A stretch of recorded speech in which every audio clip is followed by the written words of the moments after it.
অনেক দিন ধরে ভাবতেছি একটা ট্যুর দেওয়া দরকার, কিন্তু সময় সুযোগের অভাবে ট্যুর দেওয়া হচ্ছে না। আজকে সৌভাগ্যক্রমে একটি ছুটি পেয়ে গেছি। ছুটিটা কাজে লাগানোর জন্য আমরা একটি ট্যুর প্ল্যান করলাম। আমরা তিনজনে মিলে যাচ্ছি এখন স্বরূপকাঠি পেয়ারা বাগানে।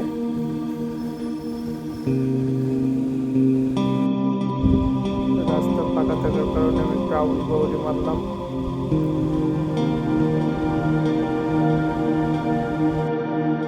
সকালবেলা হয়, রাস্তায় কোনো ভিড় ছিল না, রাস্তা ছিল একেবারে ফাঁকা। সকালবেলা আসলে বাইক চালানোর মজাই আলাদা। সুন্দর লাইট, সুন্দর বাতাস, ফাঁকা রাস্তা, একটু ফাঁকা ছিল, আস্তে আস্তে চালাচ্ছি। পিছনে আমার টুরমেটরা চলে আসছে। পিরোজপুর পার হওয়ার পরে সব থেকে যে বড় সেতুটা বাঁধে, বেকুটিয়া সেতু, এখন আমরা সেই বেকুটিয়া সেতুটা ক্রস করতেছি। বেকুটিয়া পার হওয়ার পরে একটা ফেরি পার হওয়া লাগে, ফেরি আসতে দেরি হয়, আমরা ট্রলারে উঠে পার হচ্ছি। ট্রলারে আমাদের বাইক উঠেছে এবং আমরা ট্রলারে উঠছি।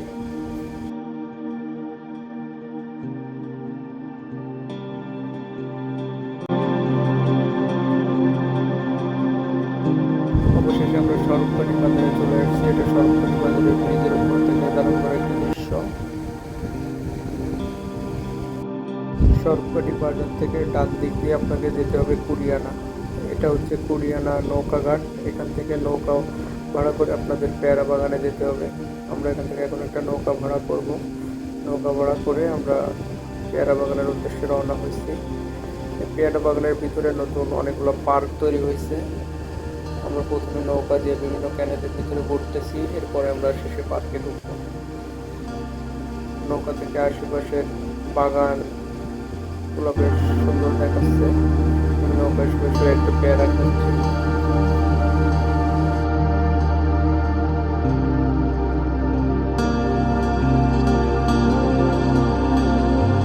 সাগর ভাইয়ের মাথা গরম হয়ে গেছে, তাই সে মাথায় একটু জল দিয়ে মাথা ঠান্ডা করতেছে। এখন আমরা একটি পেয়ারা বাগানের পার্কে ঢুকছি। পার্কের ভিতরে হাঁটাচলা করার জন্য কাঠের ব্রিজ বানানো আছে, এর ভিতর দিয়ে হেঁটে চলে বাগানের ভিতরে ঘুরে দেখা যায়। বাগানের ভিতরে একটি টাওয়ার করা আছে, এই টাওয়ারে উঠে দূরের দূর থেকে অনেক দূর পর্যন্ত দেখা যাচ্ছে। অনেক টুরিস্ট আসছে আজকে। টুরিস্টের নৌকা দিয়ে ক্যানেলের ভিতর দিয়ে বিভিন্ন দিকে ঘুরে বেড়াচ্ছে।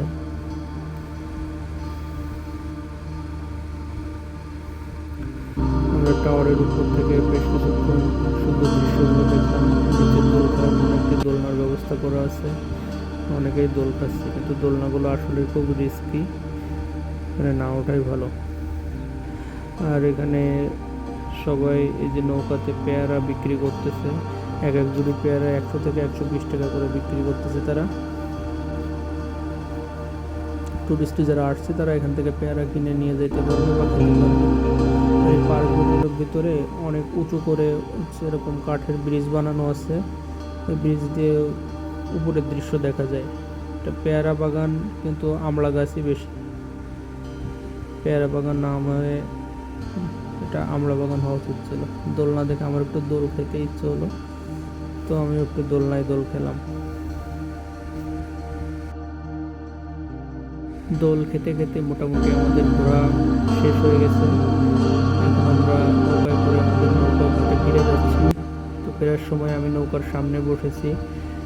নদীর জলগুলো অনেক ঠান্ডা ছিল, পায়ে লাগতেছিল, বেশ ভালোই লাগতেছিল।